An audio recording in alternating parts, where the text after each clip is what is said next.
ಒಂದು ಚಿಕ್ಕ ವಿಡಿಯೋ ಇದೆ, ನೋಡ್ಕೊಂಡು ಬನ್ನಿ. ಇದ್ರ ಬಗ್ಗೆ ಮಾತಾಡಲೇಬೇಕು, ಅದರಿಂದ ಈ ವಿಡಿಯೋ ಮಾಡ್ತಾ ಇದ್ದೀನಿ. வேலைக்கு போவோம் பணமா சுத்திக்கிறான் வாழல பிரச்சனை குத்தினாரு. நீ வைக்கிற குழம்பு வாயில வைக்கும் போது குத்தினாரு. வேலைக்கு போச எப்படி நிம்மதியா குத்துனாரு. அதுக்கு தீர்மானம் யோசி. ஏ மென்டல் என்ன பண்ணிட்டு பார்த்தாவா காந்தாராங்க. ஏய் வருஷமா முடி போது இன்னும் ஊர்படாம வெட்ட ஊர் சுத்திக்கிறடா.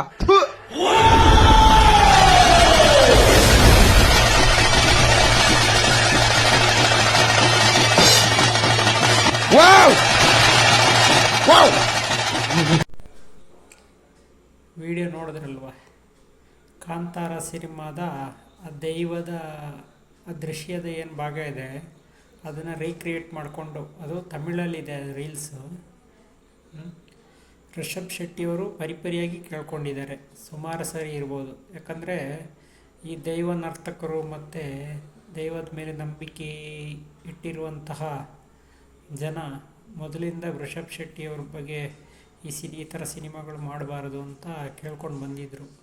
ಸೊ ಈಗ ಜನರು ಆಡ್ಕೊಳ್ಳೋದು ಎಲ್ಲ ನೋಡಿ ರಿಷಬ್ ಶೆಟ್ಟಿಯವ್ರಿಗೂ ಬೇಜಾರಾಗ್ತಾಯಿದೆ. ನಾನು ಮಾಡಿದ ತಪ್ಪು ಅಂತ ಅನಿಸ್ಬಿಡುತ್ತೆ. ಮುಂದೆ ಈ ಥರ ಚಿತ್ರಗಳನ್ನ ಮಾಡೋಕ್ಕೆ ಆಲೋಚನೆ ಮಾಡ್ತಾರೆ. ಆ ಥರ ಪರಿಸ್ಥಿತಿ ಬರಬಾರ್ದು, ಆ ಥರ ನಾವು ನೋಡ್ಕೋಬೇಕು. ಆದರೆ ಇದು ಇಲ್ಲಿ ನಡೆದಿರೋದಲ್ಲ, ಇಲ್ಲೂ ಮಾಡಿದ್ದಾರೆ. ಆದರೆ ಈ ಥರ ಮಾಡಿದ್ದಾರೆ ಅಂತ ನಾನು ಇಲ್ಲಿ ಕೇಳಿಪಟ್ಟಿಲ್ಲ. ಆದರೆ ಇದೊಂದು ಅಪ್ಪ ಮಗನ ಸಂಭಾಷಣೆಗೆ ಈ ದೈವದ ಸಂಭಾಷಣೆ ಉಪಯೋಗಿಸೋದು ಎಷ್ಟು ಸರಿ ಅಲ್ವಾ?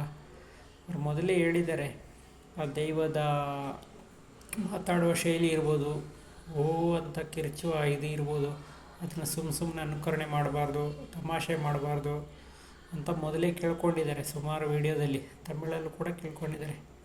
ಆದರೆ ಮತ್ತೆ ಇದನ್ನು ಮಾಡ್ತಾಯಿದ್ದಾರೆ, ಎಷ್ಟು ಸರಿ ಅಲ್ವಾ?